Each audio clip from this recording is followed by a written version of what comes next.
नमस्कार, lead India के इस वीडियो में आपका बहुत बहुत स्वागत है। दोस्तों, मैं हूं एडवोकेट सुभाष सिंह और आज के इस वीडियो में इंटरकास्ट मैरिज और बच्चे के कास्ट के बारे में मैं हाई कोर्ट के एक बहुत ही बड़े फैसले के बारे में बात करूंगा। अगर आपने इंटरकास्ट मैरिज की है या करने वाले हैं तो एक सवाल आपके मन में जरूर आता होगा कि हमारे बच्चों की जाति क्या होगी। क्या उसे पिता की जाति मिलेगी या माँ की? सालों से चले आ रहे इस कंफ्यूजन पर इलाहाबाद हाई कोर्ट ने एक ऐसा फैसला सुनाया है जो शायद आपके सारे समीकरण, सारे कंफ्यूजन को दूर कर दे।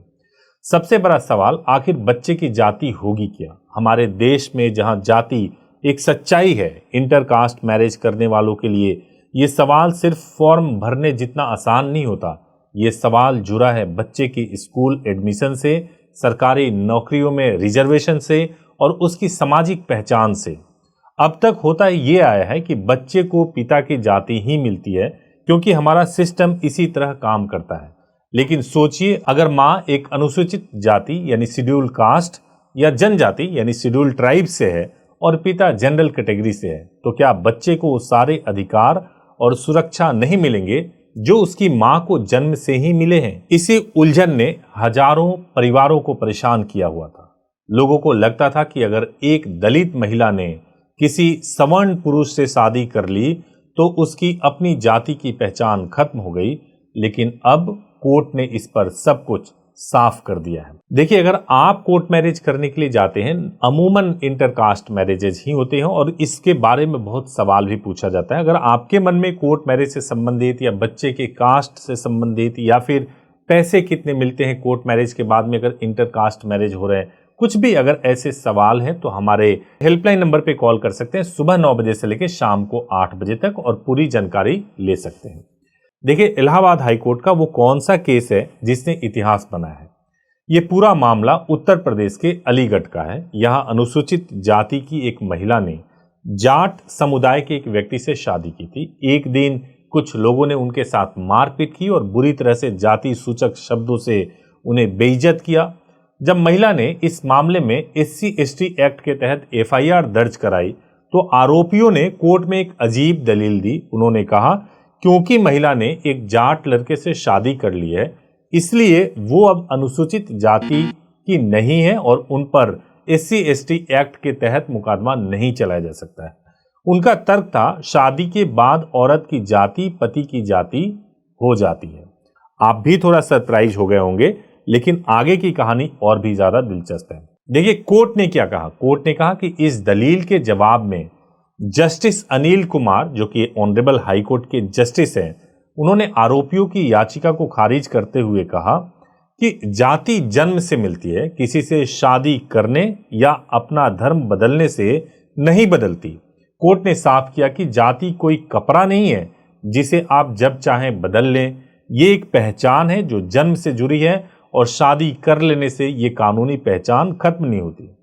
इस फैसले का सीधा मतलब ये था कि वो महिला शादी के बाद भी कानूनी तौर पर अनुसूचित जाति की सदस्य हैं और उन्हें SC/ST एक्ट के तहत मिलने वाली हर सुरक्षा का पूरा अधिकार है। तो अब सवाल है कि फिर बच्चे की जाति का क्या? असली जवाब तो यही जानना है। तो देखिए, इलाहाबाद हाई कोर्ट का ये फैसला सीधे तौर पर शादी करने वाली महिला की जाति के बारे में था, बच्चे की जाति के बारे में नहीं था। लेकिन यह फैसला बच्चे की जाति तय करने के लिए एक बेहद मजबूत दरवाजा खोलता है। इस दरवाजे को ठीक से समझने के लिए हमें सुप्रीम कोर्ट के एक पुराने और हिस्टोरिकल फैसले को देखना होगा। ये केस था रमेश भाई डभाई नाइका बनाम गुजरात राज्य, 2012 का केस है। इस मामले में बच्चे की मां एक आदिवासी समुदाय से थी और पिता एक अगरी यानी जनरल कास्ट से थे। सुप्रीम कोर्ट ने एक क्रांतिकारी बात कही। कोर्ट ने कहा कि ऐसे मामलों में हम आंख बंद करके बच्चे को पिता की जाति नहीं दे सकते। हम ये देखना होगा कि बच्चे की परवरिश किस माहौल में हुई है। क्या बच्चे ने अपनी माँ के समुदाय में रहकर वही सामाजिक मुश्किलें और भेदभाव देखा है जो उस समुदाय के दूसरे लोग झेलते हैं? अगर जवाब हाँ है तो बच्चा अपनी माँ की जाति का हकदार होगा और उसे वो सारे लाभ मिलेंगे। अब इन दोनों फैसलों को एक साथ रखकर देखिए। इलाहाबाद हाई कोर्ट कहता है कि मां की जाति की पहचान शादी के बाद भी बनी रहती है और सुप्रीम कोर्ट का फैसला कहता है कि अगर बच्चा मां के माहौल और समाज में पला बढ़ा है तो वो मां की जाति अपना सकता है। इसका सीधा मतलब यह है कि अब यह तर्क बहुत मजबूत हो गया है कि इंटरकास्ट मैरिज में पैदा हुआ बच्चा अपनी मां की जाति से भी पहचाना जा सकता है, खासकर तब जब मां किसी रिजर्व कैटेगरी आरक्षित वर्ग से हो। अब इसका आपके जीवन पर प्रैक्टिकल मतलब क्या है, इसे भी समझ लेते हैं और इसको बिल्कुल आसान भाषा में समझते हैं। सिनेरियो 1 में आपको बताने जा रहा हूं। मां समझिए कि SC ST या OBC है और पिता जनरल कैटेगरी से है। यही सबसे अहम स्थिति है। पुरानी सोच के हिसाब से बच्चे को जनरल कैटेगरी का माना जाता था, जिससे वो आरक्षण के फायदों से दूर हो जाता था। लेकिन अब इन फैसलों के बाद तस्वीर बदल गई है। आपका बच्चा मां की जाति के लिए दावा कर सकता है। हाँ, इसके लिए यह साबित करना पड़ सकता है कि बच्चे की परवरिश मां के सामाजिक और सांस्कृतिक माहौल में हुई है। इलाहाबाद हाई कोर्ट का ताजा फैसला इस दावे को और भी मजबूत बनाता है। अब दूसरे सिनेरियो की बात करते हैं, जिसमें पिता SC ST और OBC है और मां जनरल कैटेगरी से है। यह पारंपरिक स्थिति है, इसमें कोई खास बदलाव नहीं है। बच्चे को पिता की जाति आसानी से मिल जाती है और वो आरक्षण और दूसरे लाभों का हकदार होता है। इन फैसलों का इस स्थिति पर कोई असर नहीं पड़ता। एक बात जरूर गांठ बांध लीजिए कि यह प्रक्रिया ऑटोमेटिक नहीं है। बच्चे का जाति प्रमाण पत्र बनवाते समय आपको यह साबित करना पड़ सकता है कि बच्चा सामाजिक रूप से मां के समुदाय से जुड़ा है। आप कहां रहते हैं, आपका उठना बैठना किस समाज में है, ये सारी बातें बहुत मायने रखती है।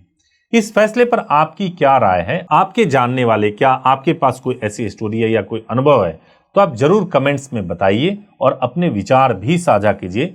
अगर वीडियो अच्छा लगा हो तो इसको जरूर लाइक कीजिए, चैनल को सब्सक्राइब कीजिए। Thank you so much for watching this video. Thank you so much.